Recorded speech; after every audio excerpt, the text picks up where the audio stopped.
Emergency సమయంలో నాటి వాస్తవికత్వాన్ని కళ్ళారా చూసి బాధపడిన వారు అనేక మంది ఉన్నారు.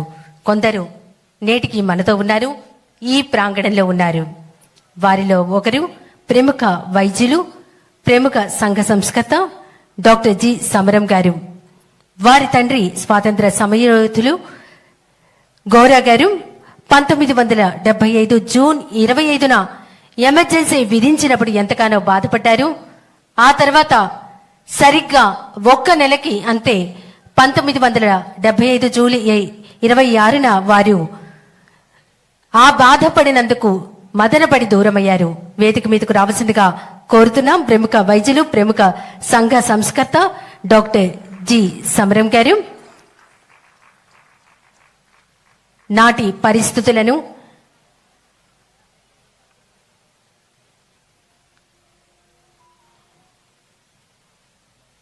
ఒకసారి పంచుకోవాల్సిందిగా సవినయంగా కోరుతున్నాం సమరం గారు.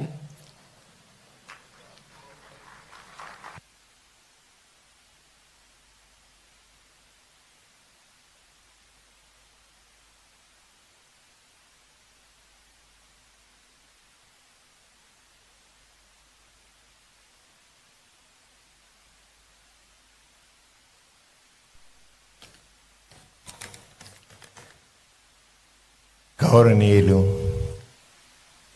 మన ఈత ముఖ్యమంత్రి శ్రీ నారా చంద్రబాబు నాయుడు గారు, వేదిక మీద ఉండి మహానుభావులందరికీ, అలాగే సభలో ఉన్న వారందరికీ కూడా నమస్కారం. జూన్ 25 అనగానే మనసులో ఎంతో బాధ అనిపిస్తూ ఉంటుంది. అందులోనూ 1975 జూన్ 25 ఒక చీకటి రోజు. ఆ రోజున ఏ స్వాతంత్ర్యం కోసం, ఏ ప్రజాస్వామ్యం కోసం మన పెద్దలందరూ కూడా పోరాడి ఈ పవిత్రమైన రాజ్యాంగాన్ని నిర్మించుకున్నాము. ఆ రాజ్యాంగం హత్య చేయబడిన రోజు, సంవిధాన్ హత్యా దివస్. నేను శ్రీ గౌరా గారి కుమారుణ్ణి. మా నాన్నగారు గోపరాజు రామచంద్రరావు గారు, గౌరా గారి పాపులరు.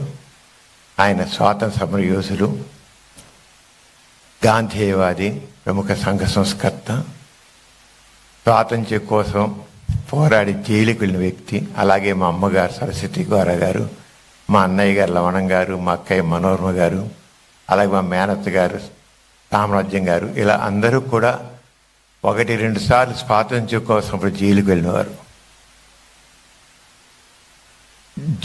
జూన్ 25వ తారీఖున 1975 తారీఖున ఎమర్జెన్సీ ప్రకటించినట్లుగా రాగానే మా ఫ్యామిలీ, మా నాన్నగారు, అమ్మగారు, మా మొత్తం అందరూ కూడా ఎంతో బాధపడిపోయారు. ఇందుకోసమా ఇంత త్యాగం చేసింది, ఇందుకోసమా మనం స్వాతంత్రించుకుంది, ఇందుకోసమా మనం రాజ్యాంగాన్ని నిర్మించుకుంది అని తల్లడిల్లిపోయారు. మా నాన్నగారు గౌరా గారు అదే ఆవేదనతో 1 నెల రోజుల్లోనే కన్ను మూశారు. 21 మాసాల పాటు ఆ భయంకరమైన రోజులు గడిచాయి. అప్పుడు ఇంతే కాదు, భారతదేశంలో ఈ ఎమర్జెన్సీకి వ్యతిరేకంగా పోరాడిన అందరిని అడిగిన ప్రశ్నించిన ప్రతి ఒక్కళ్ళని తీసుకెళ్లి కటకటాల వెనకాల పడేశారు. పత్రికల వాళ్ళు ఒక్క విషయం కూడా రాయడానికి వీలు లేదు, ఎడిటోరియల్ రాస్తే రాయడానికి వీలు లేదు, ఏది రాయడానికి వీలు లేదు, ఒపీనియన్ చెప్పడానికి లేదా. ఆ రోజు పేపర్లు తీస్తే ఎడిటోరియల్ పేజీ ఖాళీగా ఉండేది, ఎందుకంటే వాళ్ళు ఒపీనియన్ చెప్పడానికి వీలు లేదు కనుక. అలాగే రేడియోలో కానీ ఇంకో చోట కానీ మాట్లాడడం వీళ్ళు, అలాంటి పరిస్థితి భయంకరమైనది.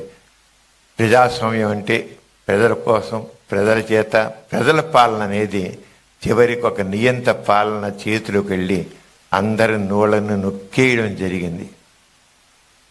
ఎంతమందో ఇలాగా వెళ్ళారు. అక్కడ ఢిల్లీలో అప్పుడు సంజయ్ గాంధీ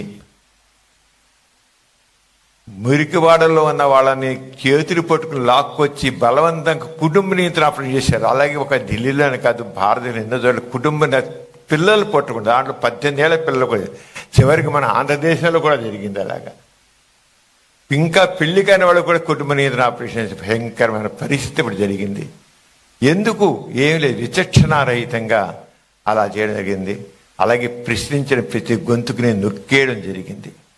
అలాగే ఢిల్లీలో చెప్పలేని అరాచకం జరిగితే దాంట్లో ఢిల్లీ లెఫ్టినెంట్ గవర్నర్ కిషన్ చంద్ 1978లో తన నివాసం వెనక ఉన్న నూతిలో దూకి ఆత్మహత్య చేసుకున్నారు. ఎందుకంటే ఆయన ఏమాత్రం దాన్ని ఆపలేకపోయాడు. లెఫ్టినెంట్ గవర్నర్ కిషన్ చంద్ ఆయన సూసైడ్ నోట్ రాశాడు. ఏమని రాశాడంటే, అవమానకరమైన జీవితం కంటే మరణమే మేలు, జిల్లత్కి జిందగీ సే మౌత్ బెహతర్ హై అని రాసి అంటే ఎమర్జెన్సీ ఎంతమందిని కలిచివేసిందో అలాంటి పరిధి ఈ రోజున మన ముఖ్యమంత్రి గారు పెద్దలందరూ కూడా ఇప్పుడు యువత తెలుసుకోవాలండి ఈ ప్రజాస్వామ్యం గురించి. ఈ ప్రజాస్వామ్యాన్ని మనం ఏమైనా సరే కాపాడుకోవాల్సిందే. ఈ రాజ్యాంగమే మనకి రక్ష. ఈ రాజ్యాంగం ప్రకారం మన పాలన జరగాలి. అంచేత అటువంటి దివస్ అంచేత మనం అక్కడ మోడీ గారు ప్రధానమంత్రి గారు ఇచ్చిన పిలుపు దానికి ప్రకారం మన ఆంధ్రప్రదేశ్ ఈ రోజున ఈ అమావాస్య ఏర్పడించడం చాలా గర్వకారణం. అందరికీ నా నమస్కారం. జై హింద్.